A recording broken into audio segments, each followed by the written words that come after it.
For a long time, science didn't really play a very big part in it. I mean, the way that we taught reading was kind of like the way we garden or something. It was just something that people did from generation to generation. There has been science of reading, though, going back over a century. The first book in English on the topic, I think, was Edmund Burke Huey's book, Science and Pedagogy of Reading, that came out in 1908, over a century ago.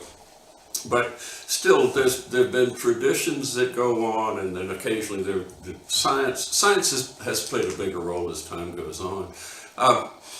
For a long time, there was a big debate between should we teach reading by whole words and sentences, or should we teach phonics and decoding. That debate kind of came to a head in the 1970s and 80s with a really colorful movement that I think you call in Romanian the global method. How do you say that in Romanian? Well, it's a translation we picked because, I mean, we would call it citirii globală. But there's unfortunately not much science behind that term, so we borrow the science from you. Okay, well, there was some science behind it. In the 1970s, early 80s, the famous linguist Noam Chomsky kind of invented the field of psycholinguistics, and he was looking at the way that children learn to talk, and in a completely revolutionary fashion. He said, no, we don't teach children to talk. They learn. Children are really wonderful at listening to the language around them and examining it for rules, and then coming up with approximations of those rules as they teach themselves essentially to talk with the input from parents and adults around them. And the people who invented what we call whole language in English thought, aha, well, this must apply to reading as well. We don't really have to teach children letters and sounds so explicitly any more than we teach them nouns and verbs when they're learning to speak. All we have to do is immerse them in good books, colorful books, entertaining books, written on their levels, and they'll figure it out for themselves. And it seemed like a good idea. It really did seem like a good idea at the time, and a lot of people were persuaded. Let's talk about the distinction between, first of all, phonics and whole word instruction. That's an old distinction that goes back more than 100 years. When E.B. Huey wrote his book in 1908, that argument had been going on for a long time. What we mean by whole word instruction, that's the way I was taught. We had books that repeated the same words again and again and again. Look, Spot, look. Run, Sam, run. Boring as dishwater, but we've read the same words again and again and again until they were just hammered into our brains. Very little phonics. We didn't look at look as L-O-O-K or spot as S-P-O-T. None of that. We just memorized those words, and the idea was that if we saw those words often enough, we'd store up memory for words. That works. Not very well. In fact, some people have coined the phrase Chinese and Phoenician readers, right? That children who learn from a whole word method do fine until they encounter words they never saw before, and then they're stuck. And so typically the Chinese or whole word method works great until about second or third grade, and then kids hit the wall, they can't go on. Phoenician readers, the Phoenicians, of course, were the early people who invented the alphabet along with the Greeks. They were the ones who took words and split them into their phonemes and identified letters with those. And if you can do that in any alphabetic language, you can go on infinitely and keep reading more and more words, whether you've seen them before or not. Okay, so this begs the question, when did the importance of phonemic awareness kick in? Here, it's really funny. If you go back, it goes to the field of special education, people who were looking at children with learning disabilities. For a long time, under the influence of a researcher named Samuel Orton, believed that children who had dyslexia were children who read backwards. They'd see the word was and read it as saw. They'd look at the letter S and they'd read it backwards. And indeed, my own daughter did this. If she got started over here, she would write her name from right to left. And a lot of people thought that was a sign of dyslexia. And that view went on for a long time, through the 1970s or so, when some linguists, Isabel Lieberman, Alvin Lieberman's, Donald Schenkweiler, and others, realized that no, the problem was children who have trouble reading words have difficulty perceiving the phonemes. That is, let's talk about what a phoneme is. If I say the word in English, cat, I'm really saying k-a-t. But the trouble is, if you try to take the word cat and split it into k-a-t, you can't do it. I can't say k-a-t fast and turn it into cat. I'm going, that's not cat. If you tape record somebody saying cat and you try to cut the tape apart where those phonemes separate, you can't do it. You play them back to somebody and they don't hear the distinct phonemes. So phonemes are this funny kind of construction. We know they're there because there's a difference between cat and chat. There's a difference between cat and sat and cat and bat. That's how we know they're there. Now, children who can realize that their spoken words can be separated into phonemes, or the phonemes can be substituted like cat and bat, those children are ready then to say, oh, and that letter C must correspond to that sound k, and that letter A must correspond to that sound or a. And you'll see, if a child can't do that, she doesn't know where to pay attention when you're asking her to learn phonics. So that's where that idea came from. This argument, though, I mean, that was a fairly recent discovery. I mean, these people just started making those discoveries only in the 1970s, and that it came along in a big way and began to influence the field. Meanwhile, though, there was a very strong movement in the United States that we mentioned called whole language, not whole words, but whole language, that discouraged the explicit teaching of phonics and said instead we should immerse children in very readable books, delightful books to read, written on different levels of difficulty, and in the same way they infer the rules of how grammar works in speech, they'll figure out how the spelling system works in that. You know, that works for some children, but it turned out it didn't work for a lot of other children. But the whole language people dug in on that belief, just like you have people in Romania and the United States now who swear up and down they should not get vaccinated against COVID, in spite of what the science says. And these people held on, kept on with that struggle till finally our government, national government of the United States, convened a panel of experts called the National Reading Panel in the year 2000. A report came out in the year 2000 that tried to settle the issue once and for all. That for a long time in the United States, as in Europe, including Romania, primary school teachers were educated at teachers' colleges or magisteriums or whatever. Normal schools is what we call them in the United States. In normal schools, teachers, your pedagogical high schools, they don't do research. In those pedagogical high schools, you learn to teach. They show you how to do the job that you're going to do when you're a practicing teacher. And eventually, I guess starting in the 1950s, we closed pedagogical high schools in the United States, normal schools, and trained primary school teachers in universities. Now, in universities, I teach in a university, or I did until I retired. In universities, you have to do research to keep your job. You have to. And so people in universities and education departments, schools of education, began to do intensive research on primary education, especially reading. I mean, reading was the one topic there. In tens of thousands, if not hundreds of thousands of research reports have been written on. But mostly since the 1950s and more intensively since the 60s and 70s. So there was a huge body of literature to look at for this National Reading Panel. what was the conclusion? What did they inform the policymakers to Well, do? let me back up a little bit and say what they tried to do was find articles, research pieces that used a control group and an experimental group. And they could demonstrate that doing X was better than doing Y, or that X factor correlated strongly with reading ability later on.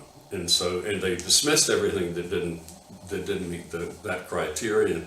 At the same time, you have to remember that this whole language movement that I was talking about brought in a treasure house of books into classrooms. And so now all classrooms, literally all primary school classrooms, had enormous classroom libraries. They had big books, colorful books, little books for children, all these wonderful materials. And the National Reading Panel didn't really mention that, but that was a given. So what they were really trying to say was, in addition to all the other good things that you're doing with your children, you need to make sure you're doing these 5 things, right?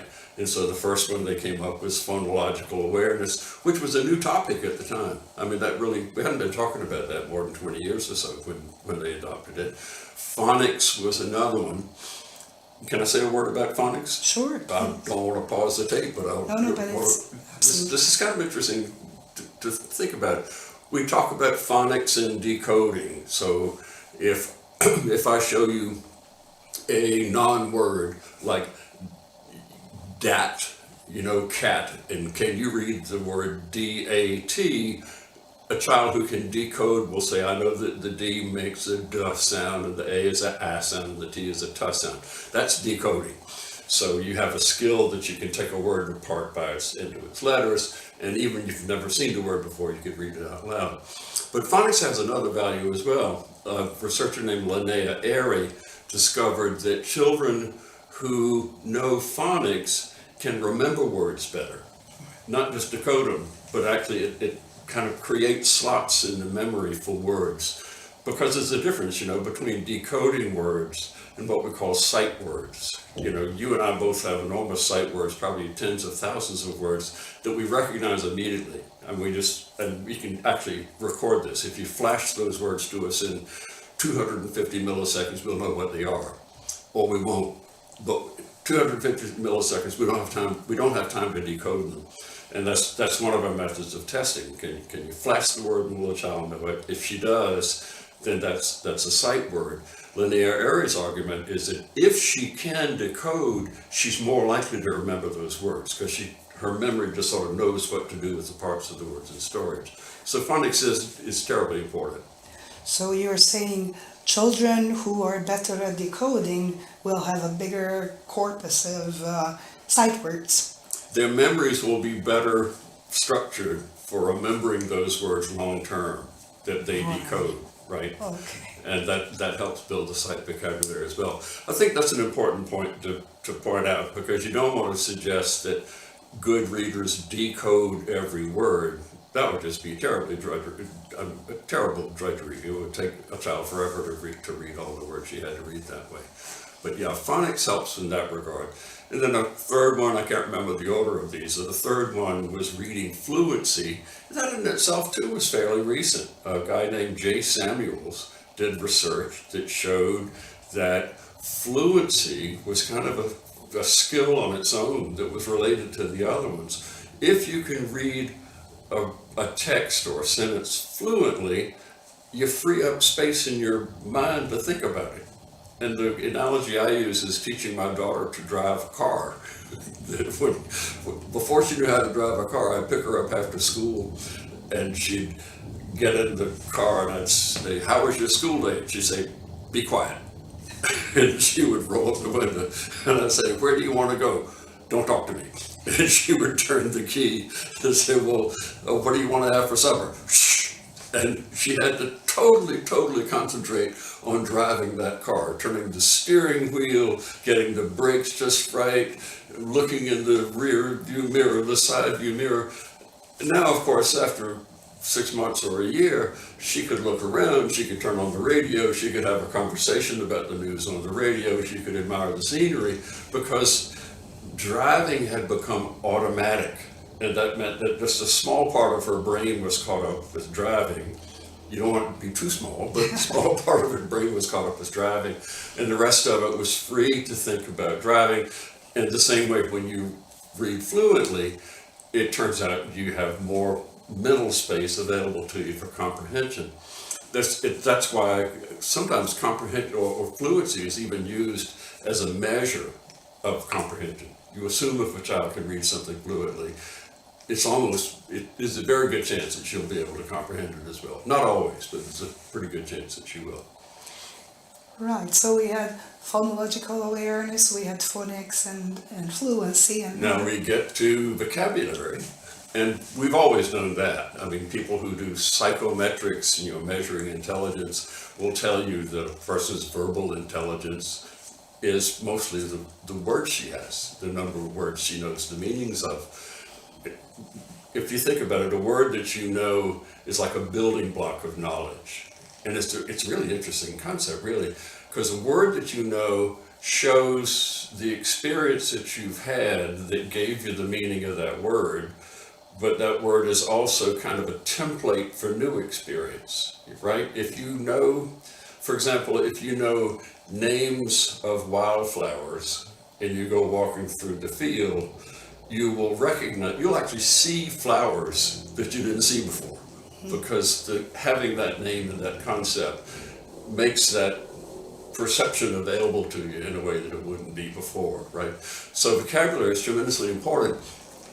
Plus, we realize that there are enormous differences, even in monolingual students, in the size of their vocabularies. There's a study done by Hart and Risley in the United States, 1995 I think it was, that studied children from low-income, lower socioeconomic families versus middle-income versus upper echelon professional people, and they found that the 4-year-olds in professional families had 4 times the vocabulary that the children in the other end of the scale had, and the reason apparently was their parents talked to them 4 times as many times. They heard 4 times as many words as at home.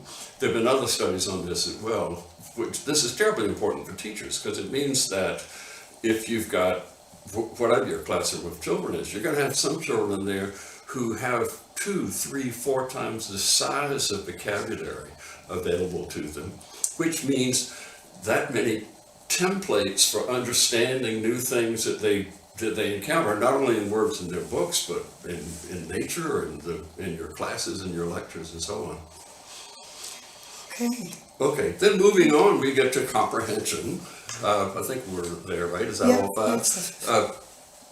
Comprehension got a big boost in the 1980s with research in cognitive psychology. A lot of Walter Kinch and many others began to look at the ways that we understand. And the most popular version of this boiled down into something we call schema theory, which relates back to Jean Piaget, the Swiss psychologist, who had the same idea. A schema is like a concept or a mental framework you have in your mind, and you and I have a certain set of them right this minute. And chances are, after this conversation, we're going to grow those a little bit bigger. We're going to add some schemata, if you want to use the Greek plural of that. We're going to add some schemata to our understanding. Schema theory implies that, one, what a child can understand is limited or facilitated by her background knowledge, the schemata that she already has in her mind. And it also implies that it's a teacher's job, if she doesn't have the schemata, to make sure that she does. So pre-teaching vocabulary, talking about a topic before they read about it, introducing in some concrete way, showing pictures and so on, making sure that children have the background to understand something that they're about to read. Schema theory also means that you don't just passively absorb information, but you construct it. You take knowledge or new potential knowledge and investigate it, inquire about it, and work it into your schemata. Excuse me, but we also know that you probably won't keep those changes to your schemata unless you do something with them. That what really makes the schemata change is taking the new knowledge into your worldview, into your way of understanding new encounters with nature or with words or the text that you're reading or personalities or politics or anything.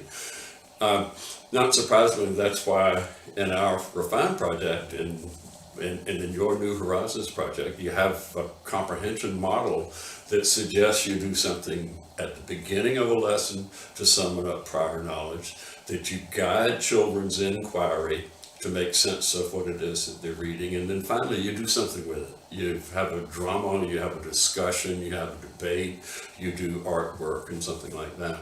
So comprehension strategies are not really a thing we do or we do well enough.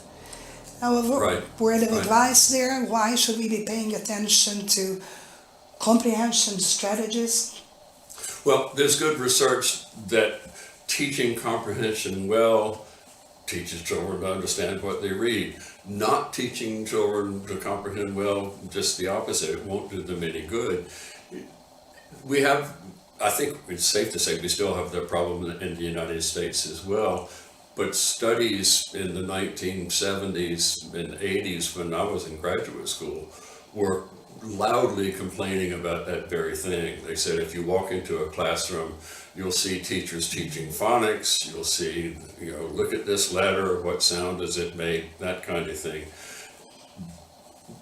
Far more often than you'll see teachers teaching comprehension. I think that's getting better now. We know a lot more about comprehension than we did before. But yes, we need to be teaching comprehension strategies. Another thing we need to be doing is teaching children to read different kinds of texts. So I think a common problem in many countries' education systems is that they teach with stories the first 2, 3, 4 years of schooling, and they say, okay, now you know how to read, and then children encounter textbooks that are densely populated with words they haven't seen before, that don't have heroes, don't have climaxes, don't have colorful descriptions, are explaining things that the children are supposed to learn from and be able to apply. And children are, I don't know what this is, I don't know what to do. That's typical in many, many countries. And children hit the wall at around late 3rd grade, 4th grade, when the genre shifts from narrative to informational text. So that's something to pay attention to as well. There's a huge amount of research, and it's fairly recent in the United States now, mostly led by a woman named Nell Duke at the University of Michigan, who made a name for herself by pointing out how little we taught informational text in the primary grades. And she made that argument I just made, that if you don't teach it, children are going to be unprepared for what they'll do, not only in the rest of their schooling, but in the rest of their adult lives. Because most of the reading we do, unless we're on a vacation, is going to be informational text, is trying to teach us how to do something, or inform us about something, or try to persuade us of something. So she pretty much independently led a movement to, one, get more informational books into the school, and then 2, show teachers what to do with them, because they don't work the same way. You can't predict what this character is going to do, or what is the problem in this story, and what attempts is the character going to make to solve that problem. A science text doesn't work that way. You have to think, what is this topic about, and what is the main idea, and how is that supported, and what conclusion does it lead to, or what are the steps in a process, or what are the steps, the pieces in a hierarchy of a classification system, or the steps in a chronological exposition of something historical. So there are methods for that. There are teaching strategies for that. But the huge difference that she made, and I think it's fair to credit her with this, now we are required in our schools to have half of the reading children do up by 4th grade in informational texts. So if you look at what booksellers are producing now, it's wonderfully interesting informational text, because it's not boring, it's not textbooks. It could be really lively stories. I think we were looking at some the other day. Are you a spider? Do whales have belly buttons? Really colorful ideas, I mean, imaginative ideas that writers and illustrators have come up with to get kids interested in informational books that don't have heroes, that don't have characters and the rest of it. Can we teach comprehension before we teach decoding? Yes, and please do. For goodness sake, one way you teach comprehension is by reading aloud to children, and you can do that years before children come to school. That is reading comprehension, especially if you have a discussion, if you point things out, if you name things, if you ask the children what they're seeing, if they're a little toddler in a book. If you ask for predictions, if you ask for interpretations or opinions about something that's going on, if you have children dramatize it, if you have children make up an extension of the story, a new version of the story, and the rest of that. In many countries where I've been working lately in Africa, we've got children in 13-year-old children in grade 2, 14-year-old children in grade 4, who still can't decode, and the teachers are often just trying to keep teaching them to decode, and you say, but this kid's going to drop out of school and she'll never be able to decode, but at least you can teach her to think. So you do that by reading aloud and discussing and doing all these other things to teach comprehension as well. Of course, ideally, we want somebody to do both and a lot of other things besides, but no, please don't delay comprehension instruction until kids can decode. The simple view of reading, it was a well-written article, and the authors did say, look, listen, we're putting this out as a scientific hypothesis, and if you can find evidence that rebuts it, please do so. And Nell Duke's article recently said, okay, thank you, and here's the evidence that rebuts it. And basically, they said, here are 25% of the kids in the class who can decode just fine, but they can talk, but they still can't read. They still don't understand. They can comprehend on some level, but they still can't read. So there's some problems in that model. We've already pointed out that saying that you teach decoding as a separate skill first and then go on to comprehension does not seem like the way to go. Seems to be misguided.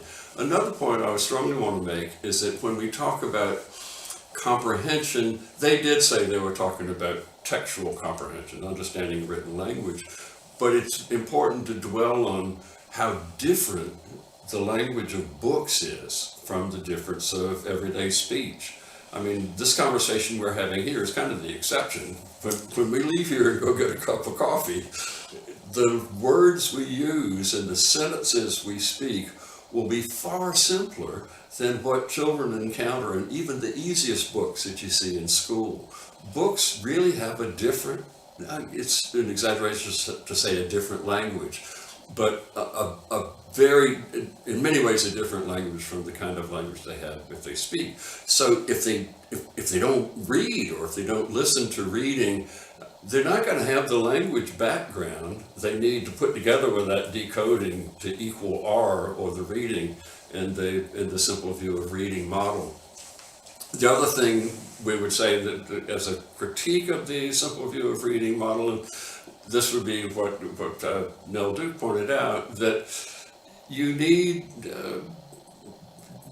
enthusiasm, motivation, a sense of success, self-regulation. The child has a lot of work to do here. A child who's going to learn how to read, that's not simply the result of what the teacher does. The child has got to want to do it. The child has got to want to do it. So you have to create circumstances, situations that will invite children into successful experiences with books and with reading, so that they'll continue to read on their own, read voluntarily. Here's another issue we run into all the time in Africa. We teach a child to read, somewhat successfully, say, with textbooks, maybe some other books if they're available, they rarely are, and then, well, that's it. Okay, child leaves school at grade 4, grade 5, and 5 years later the child is a non-reader. Why? Because you didn't read. You have to practice. You have to read to get good at it. You have to ride a bicycle a lot to get good at riding a bicycle. You have to kick a soccer ball a lot to get good at dribbling and scoring in a soccer game. Anything you're going to do proficiently, you really have to devote a lot of time to. We have studies that measure the amount of reading children do outside of school. You know what it is for 5th graders? The average number of minutes per day? 5. You know what it is for the bottom 20%? I think it was 20 seconds. Top 10% was maybe 90 minutes a day, which still doesn't seem like very much. I mean, you and I read a lot more than that. But the point is, kids aren't reading very much as it is now. Why not? Because we're not motivating them to read. We're not giving them books that they want to read, like the books you have in the other room that you're doing with the New Horizons project, eh? So that's a huge factor that I think the simple view of reading maybe implies, but does not stress nearly as strongly as they should. So there's, I hear you say books in classrooms. I imagine books in children's hands. Books in children's hands, books in the family. I just finished a project for the World Bank called Read at Home. And their whole idea is trying to get families to read with their children. And they have strategies on how to do that. They have workshops for families on how to read with your kids. And they're producing a lot of books and sending them home to children. How many of your libraries are sending children's books home? How many of our schools are working with parents and showing them how important their roles are in this? There are tons of studies of family literacy that we have. I'm sure you have them too, but we have them in the United States, where we've looked at some families versus other families. Shirley Bryce Heath wrote a fantastic book about this very thing, and she spent 10 years as an anthropologist living in low-income families and with middle-income families and upper-income families, and looking at the ways they use books and literacy at home. And people on the lower end just didn't do it, and didn't do it the same way, and didn't even see that it was a problem. Didn't even understand that, because in the sort of level of the water they were swimming in, it just didn't come up as an issue. But their children suffered when they went to school, and as adults they were relegated to lower rungs of society, to low-income jobs, to poor health, to poor life options and things of that sort. So getting books into homes, showing families how to read with kids. There's a wonderful program that Grover Whitehurst came up with on what do you call it, dialogic reading. That's a method he promotes that show very, very simple acronyms for showing parents how to read a book with your kid. I mean, he designed it for low-income families and said, just with your kid, do these 5 things when you read a book. Have the child, you point to a picture, ask the child what it is, listen to the child's response. If she responds well, you say, right on, and then you go to the next one. And if she doesn't give you the response you're looking for, discuss it and give an alternative and so on. And then he has a more elaborate one for older kids. It's been quite successful of showing parents how to do this, but absolutely we have to get these things into families. The British government, DFID, their development agency, recently said there are 250 million children in the world who can't read. Now, 2/3 of those kids are in school and they can't read. So for all the reading research we've got, it still hasn't solved the problem. the question is then, what can we do to help those kids learn to read? I think research has given us plenty of answers. And the question now is, how do we pull them together into strategies and projects like yours that will do the things that really need to be done to help those kids learn to read?